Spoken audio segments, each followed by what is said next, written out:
सबसे पहले हम ये कहना चाहते हैं कि जब इंसान जन्म लेता है तो उसके पास सांसें तो होती हैं लेकिन कोई नाम नहीं होता, और जब इंसान की मृत्यु होती है तो उसके पास नाम तो होता है लेकिन सांसें नहीं होती। और इन्हीं सांसों और नाम के बीच की यात्रा को जीवन कहते हैं। आज मशहूर अभिनेता धर्मेंद्र जी ने इस यात्रा को पूरा करके इस दुनिया को हमेशा के लिए अलविदा कह दिया। धर्मेंद्र जी का जीवन उस किताब की तरह था जिसका हर पन्ना जिंदा दिली का एहसास कराता है। वो कहते थे कि जिंदगी मेरी दिलचस्प एक दास्तां जो बन के गुजारते पलों में बीत गई। धर्मेंद्र जी ने जिंदगी को सिर्फ जिया नहीं बल्कि उसके हर क्षण महसूस भी किया। और आज हमें धर्मेंद्र जी का वो वीडियो याद आ रहा है जो उन्होंने इसी साल 12 अप्रैल को साझा किया था, और वो इसमें ये कह रहे थे कि अभी ना जाओ छोड़कर कि दिल अभी भरा नहीं। सोचिए, आज भारत के लोग भी यही कह रहे हैं। आंखों में वही शरारत और जीने का वही जज्बा, वही अदाकारी, वही शब्द, वही तरीका, जैसे सब कुछ आंखों के सामने गुजर जाता है। साल 2007 में एक फिल्म आई थी जिसका नाम था अपने। इस फिल्म में धर्मेंद्र जी एक जगह कहते हैं कि जिंदगी बिल्कुल इन बर्फ के रेशों की तरह ही तो है जो पल भर के लिए ठहरती है और पिघल जाती है, पर कमबख्त जितनी देर रहती है बड़ी खूबसूरत लगती है। और बिल्कुल सच कहा था उन्होंने। धर्मेंद्र जी अपनी फिल्मों के जरिए भारत के लोगों से ऐसे जुड़े कि फिर कभी अलग नहीं हुए। उनका सादापन ही उनकी सबसे बड़ी पूंजी था। आज हर कोई ये कह रहा है कि धर्मेंद्र जी का जाना एक युग के जाने जैसा है। ऐसा इसलिए कहा जा रहा है क्योंकि भारत के लोगों ने धर्मेंद्र जी की फिल्मों के साथ हर दौर को जिया है। उनकी फिल्मों में लोगों ने अपने गांव देखे, उनकी फिल्मों में लोगों ने अपना समाज देखा, अपने रिश्ते देखे, अपना देश देखा, और इन सारी भूमिकाओं में लोगों ने धर्मेंद्र जी को हमेशा अपने साथ महसूस किया। आज भी जब यह खबर आई कि धर्मेंद्र जी ने इस दुनिया को हमेशा के लिए अलविदा कह दिया है, तब पूरा देश स्तब्ध हो गया। दोपहर करीब 2 बजे धर्मेंद्र जी के पार्थिव शरीर को मुंबई में विलेपाले के शमशान घाट लाया गया, जहां अमिताभ बच्चन, सलमान खान, आमिर खान और संजय दत्त समेत कई बड़ी हस्तियां पहुंची। और दोपहर करीब 3 बजे धर्मेंद्र जी पंचतत्व में विलीन हो गए।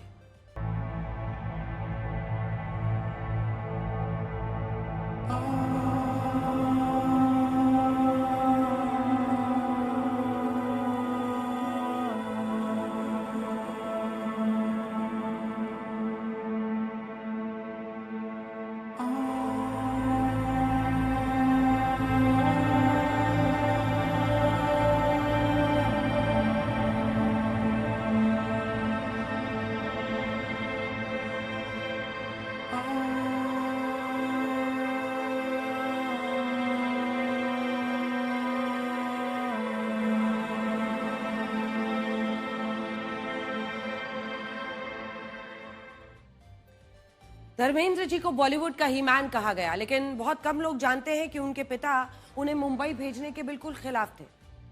उनके पिता ये चाहते थे कि वो पंजाब में रहें और पंजाब में ही रहकर पढ़ाई पूरी करें, किसी अच्छे कॉलेज में प्रोफेसर बन जाएं। वो खुद भी एक टीचर थे उनके पिता, लेकिन धर्मेंद्र जी को यह मंजूर नहीं था। धर्मेंद्र जी का जन्म 8 दिसंबर 1935 को लुधियाना के नसराली गांव में हुआ था, और उनके पिता केवल किशन सिंह एक स्कूल के हेडमास्टर थे। वो कतई नहीं चाहते थे कि फिल्म इंडस्ट्री के चक्कर में बेटा धर्मेंद्र मुंबई चला जाए। और मां थी सतवंत कौर, जो कि एक गृहिणी थी। धर्मेंद्र जी खुद बताते हैं कि उनके बचपन की सबसे बड़ी यादें हैं नंगे पांव खेतों में दौड़ना, ठंड में अंगीठी के पास बैठना, मां के हाथ की रोटियां खाना। जब जहन में मां के हाथ की रोटी की खुशबू हो और खोलते हुए चाय की प्याली हो तो फिर जिंदगी अलग जीने का अंदाज मिल ही जाता है। गांव का वो लड़का हमेशा धर्मेंद्र जी के अंदर जिंदा रहा। सबसे बड़ी बात यह है कि धर्मेंद्र जी की पढ़ाई लिखाई उसी स्कूल में हुई जिस स्कूल में उनके पिता हेडमास्टर थे। कहते हैं कि उनके पिता धर्मेंद्र जी की पढ़ाई को लेकर काफी सख्त थे, और ये बात उस दौर की है जब हमारा देश अंग्रेजों का गुलाम हुआ करता था। राजीव एम विजयकर ने धर्मेंद्र जी की जीवनी लिखी है जिसका नाम है धर्मेंद्र, अ biography not just a he man. इस पुस्तक में लिखा है कि जब धर्मेंद्र जी सिर्फ लगभग 12-13 साल के थे तभी उन्होंने ठान लिया था कि वो मुंबई जाएंगे, मुंबई जाकर फिल्मों में काम करेंगे, एक बहुत बड़ा हीरो बनकर दिखाएंगे। उस वक्त जब वो 8वीं कक्षा में थे तब उनके एक रिश्तेदार उन्हें दूसरे कस्बे की शादी में लेकर गए थे और वहां उन्होंने धर्मेंद्र जी को एक फिल्म दिखाई थी जिसका नाम था शहीद। इस फिल्म को देखने के बाद धर्मेंद्र जी ने कहा था कि उन्हें अपनी जिंदगी का मकसद मिल गया है और ये मकसद है मुंबई जाना, मुंबई जाकर फिल्मों में काम करना। हालांकि काफी समय के बाद जब उन्होंने ये बात अपने पिता को बताई बड़ी हिम्मत करके, तो उनके पिता इससे खुश नहीं हुए और उन्हें बार बार यही डर सता रहा था कि अगर धर्मेंद्र जी असफल हो गए तो आगे क्या होगा। हालांकि इस दौरान धर्मेंद्र जी का उनकी जो मां थी उनको उन पर पूरा भरोसा था। वो कहती थी कि मेरा बेटा मुंबई जाकर जरूर कुछ बड़ा करेगा।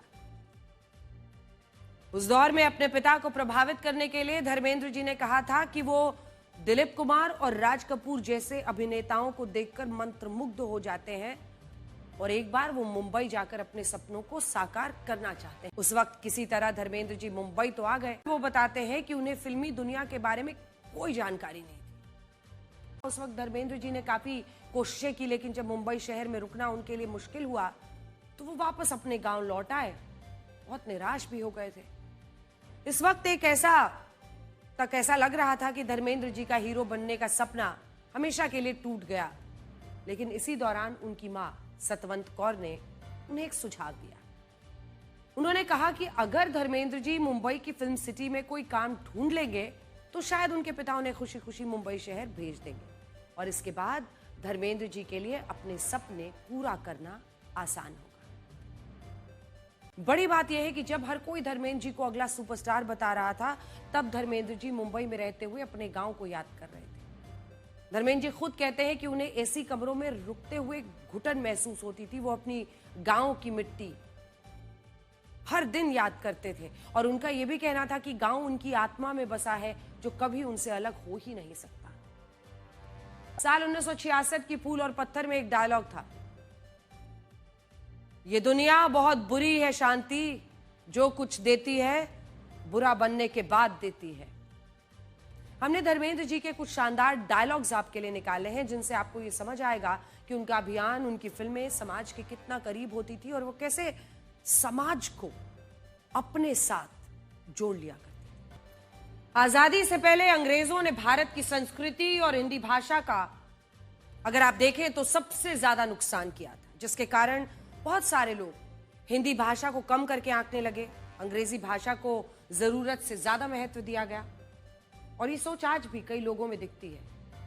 लेकिन क्या आपको पता है धर्मेंद्र जी ने इस मानसिक गुलामी को भी अपनी एक फिल्म से चुनौती दी, चुपके चुपके। जी हाँ, इस फिल्म का नाम था चुपके चुपके। कमाल की फिल्म है।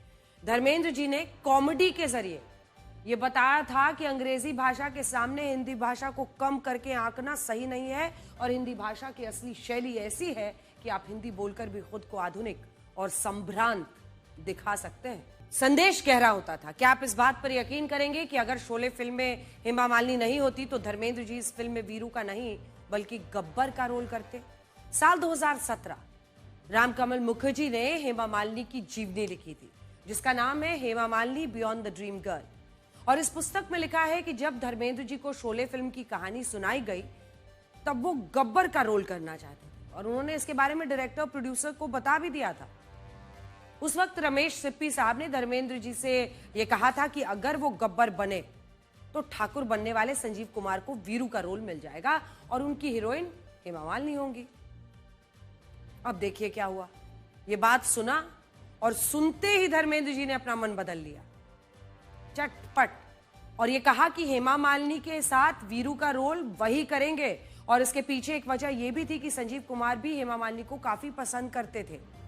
जब सीता और गीता फिल्म की शूटिंग हो रही थी तब संजीव कुमार ने खुद धर्मेंद्र जी को बताया था कि उन्हें हेमा मालिनी पसंद है और यही बात धर्मेंद्र जी को परेशान कर रही थी और वो कतई नहीं चाहते थे कि संजीव कुमार शोले फिल्म में वीरू का रोल करें और हेमा मालिनी उनकी हीरोइन बने।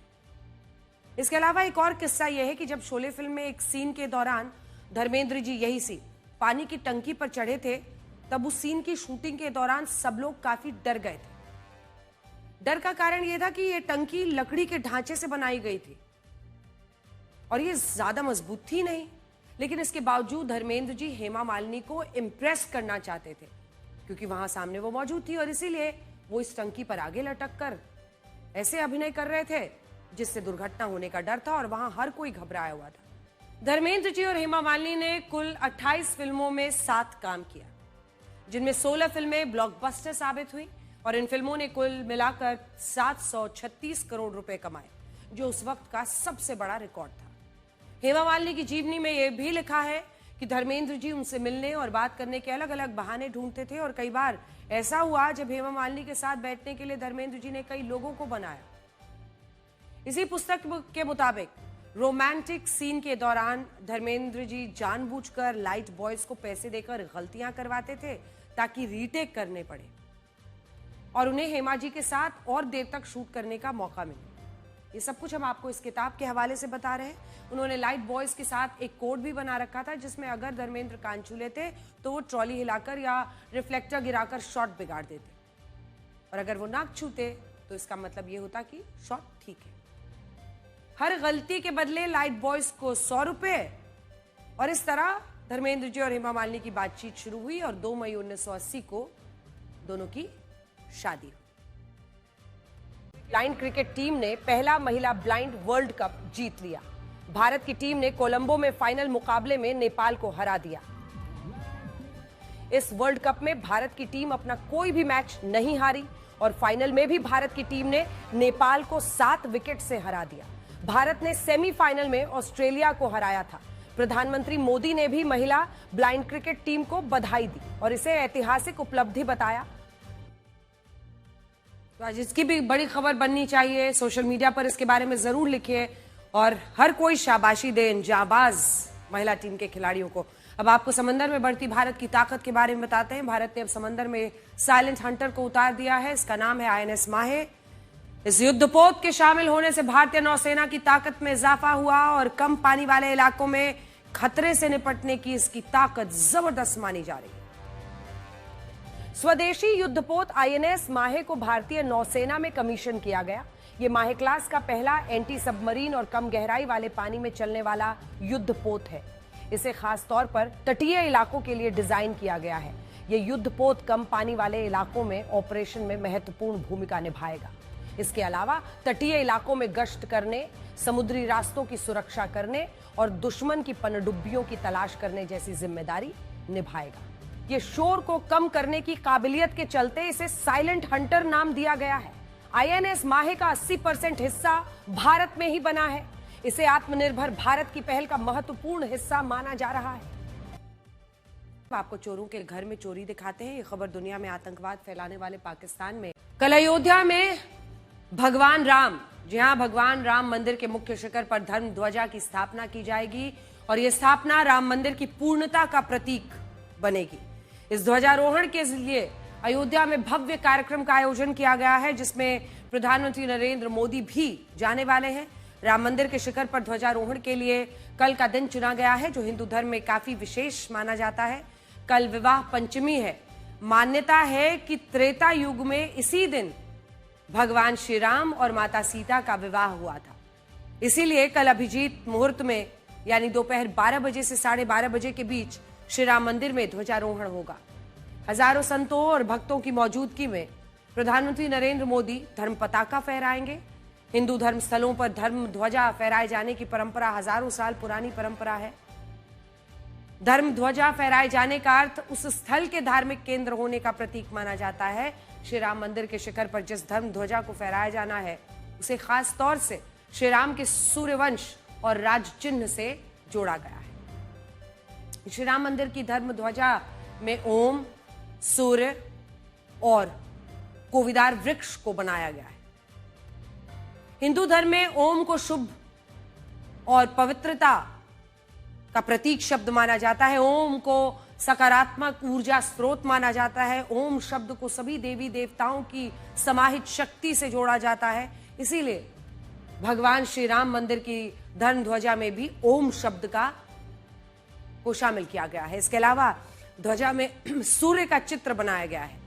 श्री राम सूर्यवंशी राजा थे, इसीलिए उनके मंदिर की धर्म पताका में सूर्य को प्रतीक रूप में बनाया गया। इसके अलावा श्री राम मंदिर की धर्म ध्वजा में एक कोविदार वृक्ष को भी बनाया गया है। इसे एक कचनार का पेड़ भी कहते हैं। धर्म ध्वजा में इसे शामिल करने के पीछे एक बड़ी वजह है। जिस तरह से अलग अलग राजवंशों में पहचान के तौर पर अलग अलग प्रकार के ध्वज होते थे, ठीक वैसे ही अयोध्या राजवंश की पहचान थी कोविदार वृक्ष वाला ध्वज। इस ध्वज को देखकर लोग समझ जाते थे कि कोई सेना या दूत अयोध्या का है। इसीलिए श्री राम मंदिर के धर्म ध्वज में भी कोविदार का वृक्ष बनाया गया है। श्री राम मंदिर में ध्वजारोहण के इस कार्यक्रम को भव्य बनाने की भी एक खास वजह है। श्री रामचरितमानस के उत्तरकांड में एक चौपाई है जो श्री राम के अयोध्या लौटने पर अयोध्या वासियों की खुशी के इजहार से जुड़ी हुई है। ये चौपाई हम आपको टीवी स्क्रीन पर दिखा रहे हैं। इसका अर्थ है श्री राम जी के स्वागत के लिए अयोध्या के लोगों ने सोने के कलशों को अलग अलग तरीके से सजाकर अपने अपने दरवाजों पर रख लिया। सभी ने मंगल के लिए बंधनवार ध्वजा और पताकाएं लगाई।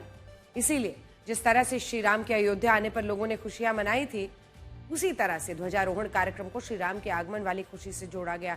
उसी के तहत भव्य कार्यक्रम का आयोजन हो रहा है जिसमें खुद प्रधानमंत्री नरेंद्र मोदी जा रहे हैं। और दुनिया के ज्यादातर लोग सोचते हैं कि ज्ञान उनके पास ज्यादा है और पैसा दूसरों के पास। नमस्कार।